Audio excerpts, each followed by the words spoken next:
welcome back to my channel, and if you're new here, my name is Lisa, and today's video is all about Instacart. So how to get started, how much we make, everything. So Noel here has been using Instacart for about 2 years now, and he'll tell you how to get started. Instacart, it's pretty good actually. It's a good side hustle if you need some extra cash. You just need to do a consent to their background check.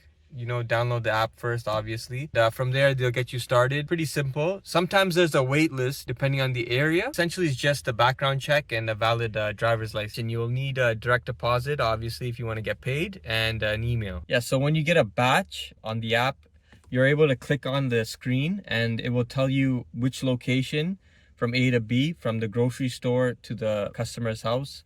And what I like to do is I like to gauge and see kilometers, which they actually include as well. It will say how much kilometers it is, but that doesn't include kilometers from you getting to the grocery store initially. Keep that in consideration, or be in the vicinity of the grocery store or wherever you're shopping. Right, so when I get a batch order, I like to click on it. First thing I want to review is the price. This also includes the tip. I like to see the distance, the items, and the units. So it will say items and units. So let's say you get 10 items. So that's 10 different products, and you might get 10 units of that one item. So you need to keep in mind you're not taking on a big order, because sometimes, like in the past, I've had to do 5 cases of water bottles to apartments. On the app, it will show you like a apartment logo icon or a house icon. So this way you know if you need to go upstairs. Why did you accept it? So that order was paying $26. Unfortunately, there was no tip, but it's on the way to where we're going.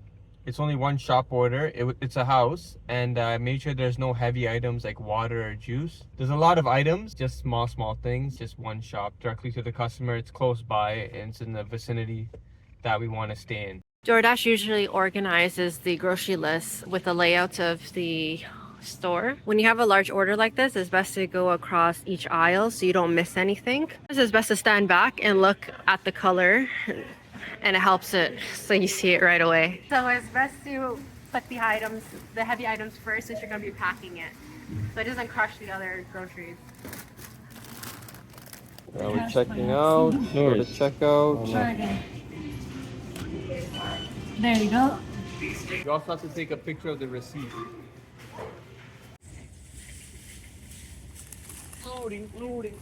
All right, so we're done for the day. The last delivery, customer said to meet them. It doesn't allow you to take a picture on the app. What I like to do is for my own reference, in case something happens, because it's happened in the past where a customer said they didn't receive it and there's no proof, right? So you take a picture on your own, or you take a picture and send it into the chat to the app. In this case, I called her through the app, so it's all recorded, and she said she was coming down to collect her food. Some problems that may arise while shopping: sometimes there's no proper reception in the grocery store. Usually they'll have their own Wi-Fi, you can just connect to that. Another issue you might encounter while shopping is an item unavailable. There are a few options to resolve this. Basically, you can substitute the item that's similar, or sometimes the barcode simply doesn't scan and it's the correct item. It gives you an option on the app to take a picture of the item and send it to the customer. So those are some ways you can fix that. Another issue would be card payment declining. So sometimes there's not enough money that Instacart will put onto the card. In this case, it will decline. What you would do normally would call support or message support through the app. They will be able to adjust the money on the card. You don't have patience for that, because sometimes the support is quite slow.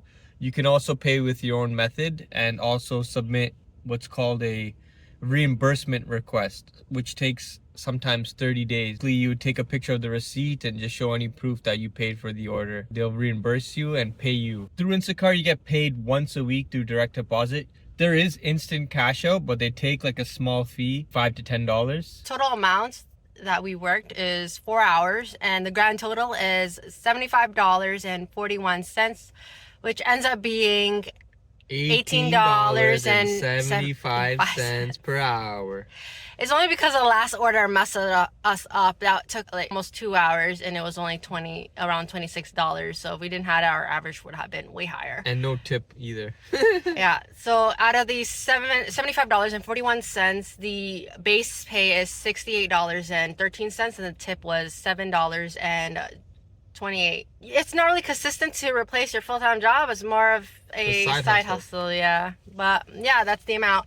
And what I've realized is that we are in Canada, so of course the tipping culture isn't as big as the US. I've seen videos where 60% of their earnings is from tips. I hope this video helped, and have a good night and a good life. Peace.